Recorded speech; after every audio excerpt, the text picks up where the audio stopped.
Correção dos exercícios de física da página 41. Quando aquecemos uma barra de metal, ela fica mais comprida por dilatação. Isso significa que a massa da barra aumentou? Não, a massa da barra não aumentou. Quando ocorre dilatação, ocorre expansão do volume, aumento do volume, a massa continua a mesma. O material acaba se tornando menos denso, porque ele tem um volume maior e a massa é a mesma. Então a massa não muda, o que muda é o volume.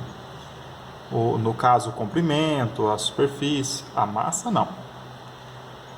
Resposta do livro, não. O que ocorre é o aumento da distância média entre as moléculas que constituem o material. Quando essa distância entre as moléculas aumenta, aumenta o volume, mas o número de moléculas é o mesmo. Exercício 7. Ao aquecermos uma porca que está presa ao seu parafuso, supondo que o parafuso não se aqueça, a porca apertará o parafuso ou ficará mais livre? Bom, se a porca for aquecida, ela vai se dilatar. Então ela vai aumentar de volume, se eu considerar só a superfície dela, da frente dela. O que vai acontecer? Ela vai ter um aumento dessa superfície a partir da dilatação. Exageradamente aqui, ela vai aumentar. Quando ela aumenta, toda a superfície aumenta, inclusive a parte que é ausente de material vai aumentar. Então o furo também vai aumentar proporcionalmente. Se ela aumenta de seção, ela aumenta de tamanho, ela vai deixar o parafuso, ela vai ficar mais livre no parafuso. Se a gente considerar que o parafuso não aumentou, não dilatou.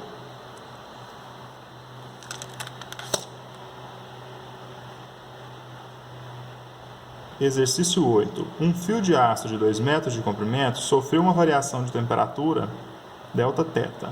Sabendo que esse fio sofreu uma dilatação linear de 3 mm e que seu coeficiente de dilatação linear é 1 vezes 10 a menos 5, podemos afirmar que a variação de temperatura em graus foi de... Bom, o que nós temos? Que a variação de comprimento é o comprimento inicial vezes o coeficiente de dilatação linear vezes a variação de temperatura. Um fio de 2 metros de comprimento sofreu certa variação de temperatura e uma dilatação linear de 3 milímetros. Então a dilatação foi 3 milímetros, ou 0,003 metros. 3 milímetros é 3 dividido por 1000 dos metros, né? Então, dividido por 1000, eu vou ter 0,003 metros. Comprimento inicial do fio, 2 metros. Coeficiente de dilatação linear, 1 vezes 10 a menos 5. Variação de temperatura. Isso aqui que está multiplicando, vai passar dividindo, nós vamos ter 0,003 dividido por 2 vezes 10 a menos 5, igual a variação de temperatura. Então, a variação de temperatura vai ser 0,003 dividido por 2 vezes 10 a menos 5. 0,003 dividido por 2 é 0,0015. 10 a menos 5 está no denominador, quando passa para o numerador, passa 10 elevado à quinta. Quando inverte a fração, troca o sinal do expoente. Então, nós vamos ter uma variação de temperatura igual a 0,0015 vezes 10 elevado a 5.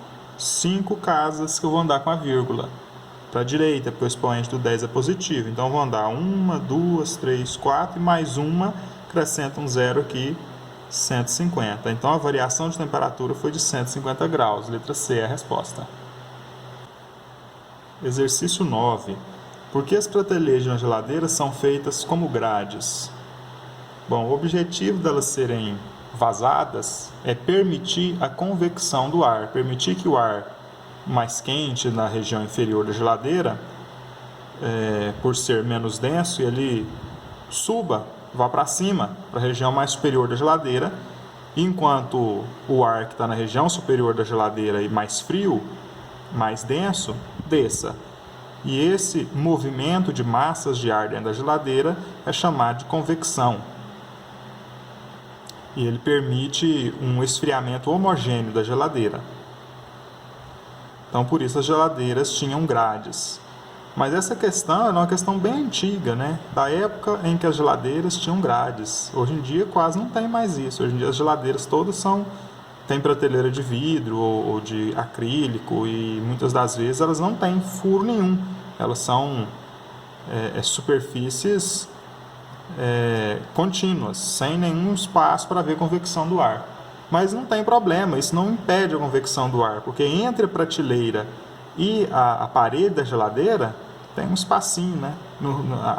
Se a gente fecha a porta da geladeira, a porta não encosta na prateleira, fica um espaço entre a porta e a prateleira. Esse espaço aí, ele é útil para fazer essa convecção do ar. Faz a mesma função da grade, permite a passagem, a circulação de ar dentro da geladeira. Exercício 10. Mistura-se um cubo de gelo de massa 50 gramas e temperatura 0 graus dentro de um recipiente contendo 200 gramas de água a 70 graus. Suponha que as trocas de energia aconteçam apenas entre o gelo e a água. Determine a temperatura final de equilíbrio térmico em graus. Bom, nós temos gelo de 50 gramas a 0 graus. Antes que esse material comece a aumentar a sua temperatura, ele precisa virar água a 0 graus. Então, nós vamos ter calor latente para o gelo. Além do calor latente do gelo aqui, nós vamos ter o calor sensível do gelo, porque ele vai aumentar a sua temperatura e vai fazer com que a água diminua a sua temperatura. Então, nós vamos ter calor latente do gelo, calor sensível da água proveniente do gelo, e nós vamos ter o calor sensível da água que está baixando a temperatura. Quando eu somar tudo isso daí, se as trocas de calor considerar que as trocas de energia acontecem só entre o gelo e a água, então somando tudo isso daí vai dar 0. Eles vão trocar energia, trocar calor, um ganha um tanto, o outro perde esse mesmo tanto, as quantidades de calor vão se anular e vai dar 0 quando eu somar todas as quantidades de calor aqui. Ou seja, quando eu somar o calor latente para a fusão do gelo, mais o calor sensível da água proveniente do gelo que derreteu, mais o calor sensível da água que estava a 70 graus e vai diminuir sua temperatura, esse somatório vai dar 0. Agora, o que é o calor latente de fusão do gelo?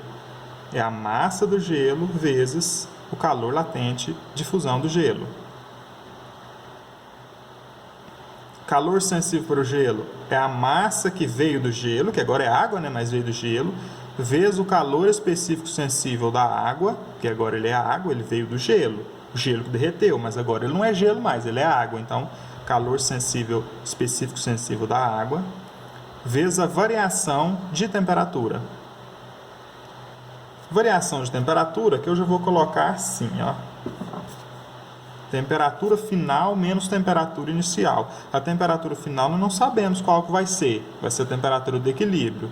Menos a temperatura inicial. O gelo estava a 0 graus no início do experimento. Mais o calor latente, o calor sensível da água.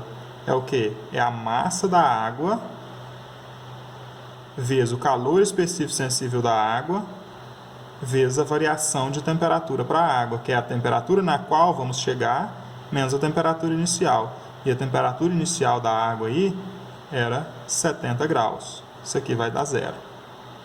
Qual que era a massa do gelo? A massa mencionada para o gelo?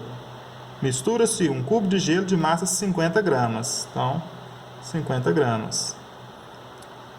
Qual que era o calor latente do gelo? O exercício trouxe dados lá nos quais ele fala calor de fusão do gelo, 80 calorias por gramas. Então, 80. A massa de gelo que virou água, 50. É a mesma massa do gelo. Vezes o calor específico sensível da água, que é 1. Vezes θ menos 0, que é θ. Mais a massa de água, 200 gramas de água, vezes o calor específico sensível da água, que é 1, vezes θ menos 70,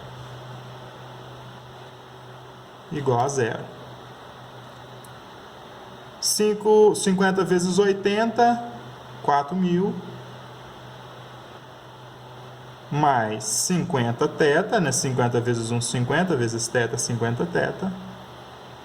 Aqui eu vou usar a propriedade distributiva, 200 vezes θ, e 200 vezes menos 70,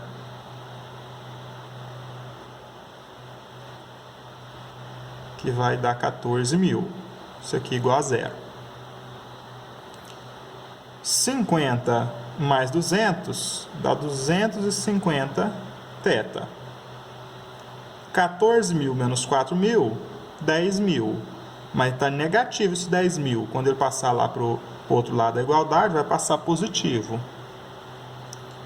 250 está multiplicando, passa dividindo. A temperatura final vai ser 10.000 dividido por 250.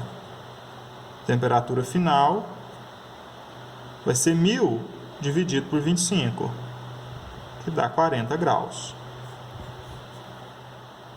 Então, se nós misturarmos 50 gramas de gelo a 0 graus e 200 gramas de água a 70 graus, quando houver o equilíbrio térmico, quando o gelo derreter, a água esfriar, a água proveniente do gelo esquentar, tal, entrar em equilíbrio, nós vamos ter um sistema a 40 graus.